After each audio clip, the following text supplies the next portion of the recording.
हार की जीत। माँ को अपने बेटे और किसान को अपने लहलहाते खेत देखकर जो आनंद आता है, वही आनंद बाबा भारती को अपना घोड़ा देखकर आता था। भगवत भजन से जो समय बचता वह घोड़े को अर्पण हो जाता। वह घोड़ा बड़ा सुंदर था, वह बलवान, उसके जोड़ का घोड़ा सारे इलाके में न था। बाबा भारती उसे सुल्तान कह कर पुकारते, अपने हाथ से खहरा करते, खुद दाना खिलाते और देख देख कर प्रसन्न होते थे। उन्होंने रुपया, माल, असबाब, जमीन आदि अपना सब कुछ छोड़ दिया था, यहाँ तक कि उन्हें नगर के जीवन से भी घृणा थी। अब गांव से बाहर एक छोटे से मंदिर में रहते और भगवान का भजन करते थे। मैं सुल्तान के बिना नहीं रह सकूंगा, उन्हें भी ऐसी भ्रमित सी हो गई थी। वे उसकी चाल पर लट्टू थे। कहते ऐसा चलता है जो मोर घटा को देखकर नाच रहा हो। जब तक संध्या समय सुल्तान पर चढ़कर 8-10 मील का चक्कर न लगा लेते, उन्हें चैन न आता। खड़क सिंह इस इलाके का प्रसिद्ध डाकू था। लोग उसका नाम सुनकर कांपते थे। होते होते सुल्तान की कीर्ति उसके कानों तक पहुंच गई। उसका हृदय उसने देखने के लिए अधीर हो उठा। वह एक दिन दोपहर के समय बाबा भारती के पास पहुंचा और नमस्कार करके बैठ गया। बाबा भारती ने पूछा, खड़क सिंह क्या हाल है? खड़क सिंह ने सिर झुकाकर उत्तर दिया, आपकी दया है, कहो इधर कैसे आ गए? सुल्तान खींच लाई। विचित्र जानवर है, देखोगे तो प्रसन्न हो जाओगे। मैं भी बड़ी प्रसन्नता सुनी है। उसकी चाल तुम्हारा मन मोह लेगी। कहते हैं देखने में भी बहुत सुंदर है। क्या कहना, जो उसे एक बार देख लेता है उसके हृदय पर उसकी छवि अंकित हो जाती है।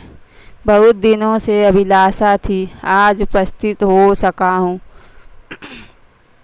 बाबा भारती और खड़क सिंह अस्तबल में पहुँचे। बाबा ने घोड़ा दिखाया।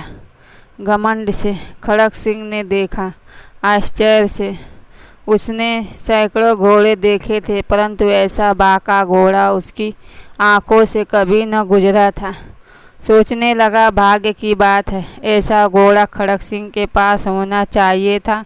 इस साधु को ऐसी चीज़ों से क्या लाभ? कुछ देर तक आश्चर्य से चुपचाप खड़ा रहा। इसके पश्चात उसके हृदय में हलचल होने लगी। बालकों की सी अधीरता से बोला, परंतु बाबा जी इसकी चाल देखी तो क्या? दूसरे के मुख से सुनने के लिए उनका हृदय अधीर हो गया। घोड़ों को खोलकर बाहर गए। घोड़ा वायु से वेग से उड़ने लगा। उसकी चाल को देखकर खड़क सिंह के हृदय पर साफ लौट गया। वह डाकू था और जो वस्तु उसे पसंद आ जाए उस पर वह अपना अधिकार समझता था। उसके पास बाहुबल था और आदमी भी जाते जाते उसने कहा, बाबा जी मैं यह घोड़ा आपसे पास न रहने दूंगा।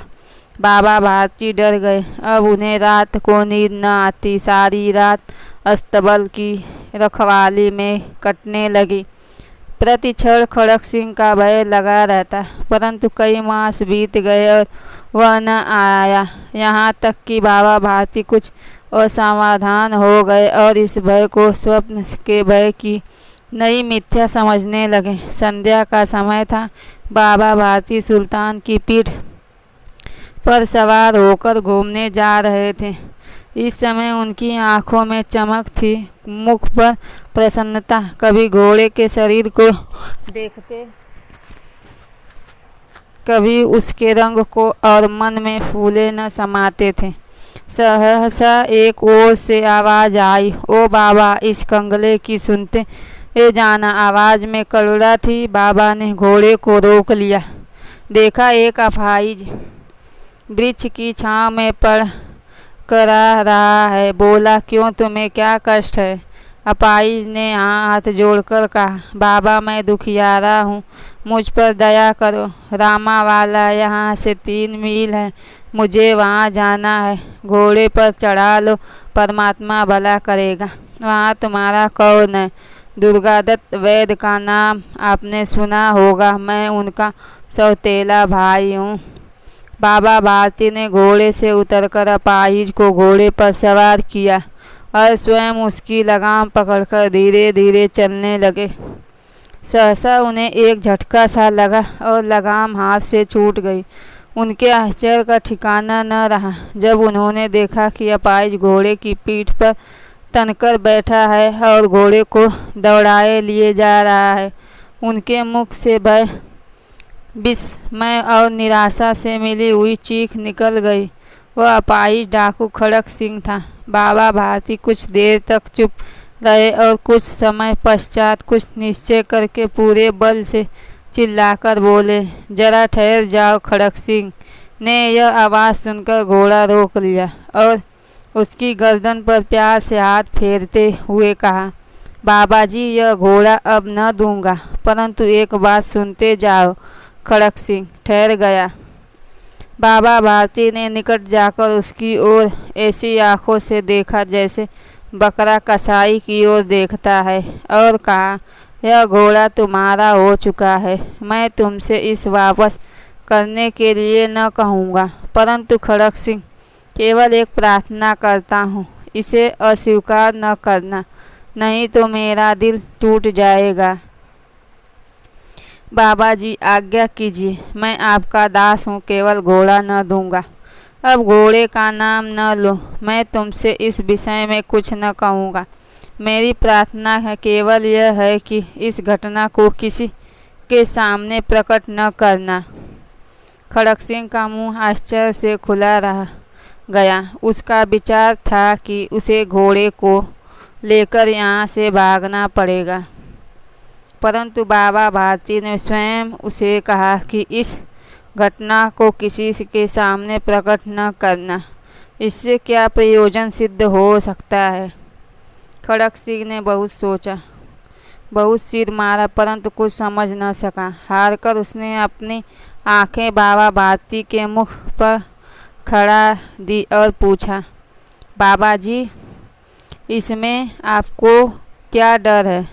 सुनकर बाबा भारती ने उत्तर दिया, लोगों को यदि इस घटना का पता चला वो तो दीन दुखियों पर विश्वास न करेंगे। यह कहते कहते उन्होंने सुल्तान की ओर से इस तरह मुंह मोड़ लिया जैसे उनका उससे कभी कोई संबंध ही नहीं रहा हो।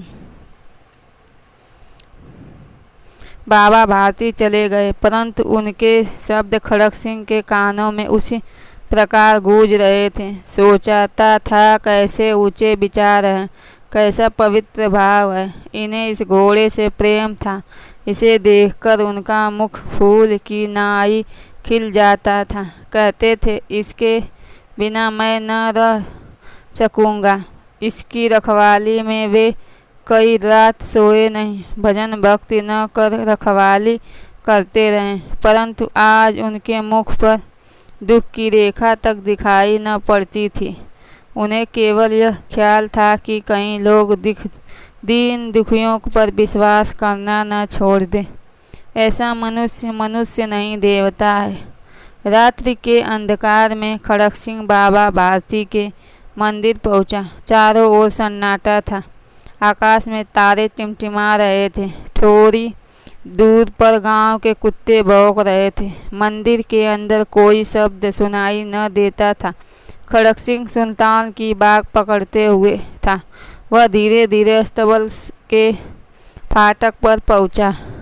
फाटक खुला पड़ा था। किसी चोरी, किसी डाके या भय न था। खड़क सिंह ने आगे बढ़कर सुल्तान को उसके स्थान पर बांध दिया और बाहर निकलकर सावधानी से फाटक बंद कर दिया। इस समय उनकी आंखों में नेकी के आंसू थे।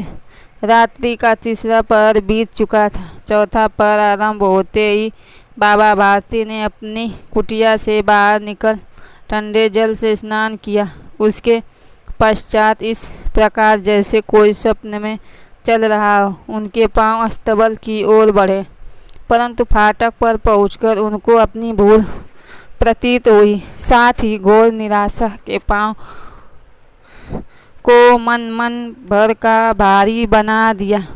वे वहीं रुक गए। घोड़े ने अपने स्वामी के पांव की चाप को पहचान लिया और जोर से हिनहिनाने। अब बाबा भारती आश्चर्य और प्रसन्नता से दौड़ते हुए अंदर घुसे और अपने प्यारे घोड़े के गले से लिपटकर इस प्रकार रोने लगे मानो कोई पिता दिन से बिछड़े हुए पुत्र से मिल रहा हो। बार बार उसकी पीठ पर हाथ फेरते, बार बार उसके मुंह पर थपकियां देते। फिर वे संतुष्ट से बोले, अब कोई दिन दुखों से मुंह न मोड़ेगा। Please subscribe my channel.